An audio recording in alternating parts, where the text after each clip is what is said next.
Thank you. Mr. Khanna is recognized for 5 minutes. Thank you, Mr. Chairman. I want to start by saying a word about the protesters. Even though I disagree with them, I respect them. It takes guts to come into the halls of power with a dissenting view. Now, it's not just because I'm a Bob Dylan fan who told congresspeople and senators to heed the call, not block the doorways or block the halls. It's because when we listen to dissent, when we listen to people who question the very existence of the committee, we show by example exactly what makes the United States of America different than the Communist Chinese Party. And Mr. Chairman, I think you did the right thing by asking them to leave. You can't disrupt democratic meetings.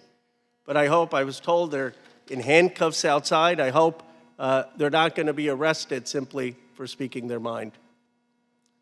I want to now move on to Mr. Scott Paul. I thought your testimony was very telling about the mistake we made as a country for the last 40 years in basically deindustrializing the nation, saying manufacturing didn't matter. We could just have the MIT folks win the Nobel Prizes and somehow production was not relevant. Your statistics, I just want to amplify them because I had my staff look up after your testimony. We used to make 20% of the world's steel, down to 4%. China's making 57%. We used to make 37% of aluminum, down to 2%. China's at 57%.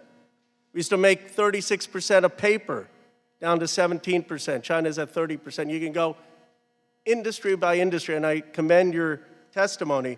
Here's my question. The Chinese scholar Hu Angang wrote, "The rise of China resembles that of the United States a century ago. China basically incorporated many elements of Hamilton's formula. They copied, in part, what we invented with Alexander Hamilton and the American system." You note in your testimony that China spends 1.73% of its GDP on industrial financing. We're at 0.39%. Would you agree that part of what is going to help us reindustrialize is having some government financing and government purchasing, that the government has to be a partner of the private sector in rebuilding American industry? Congressman Khanna, thank you for your observations and appreciate the question. I think there is no doubt that the government has to be a partner in this. In a perfect world, the market would work and it would settle things out. We are not in that world, as the Chinese Communist Party has demonstrated.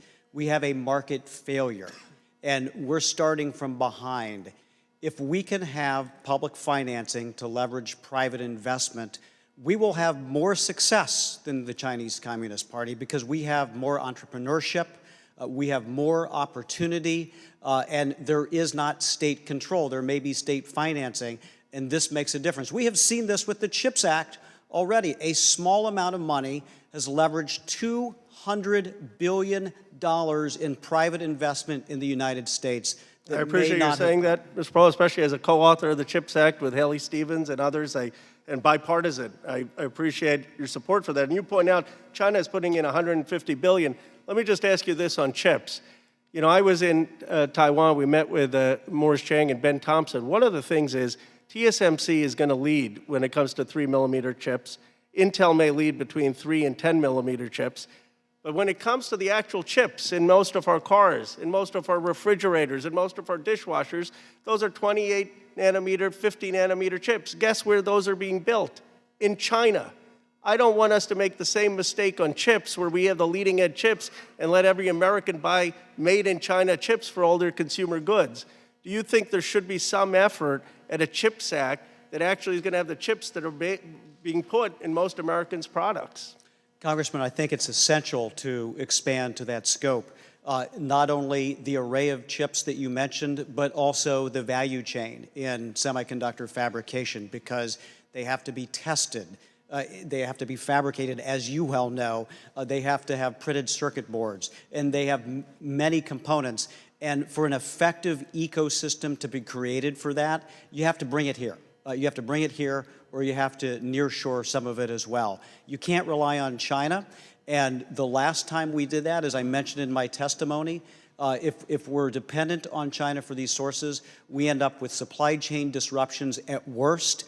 We have incredible leverage against us as well in a time of crisis if there's a national security event happening. So yes, I think the scope needs to be expanded. Thank you.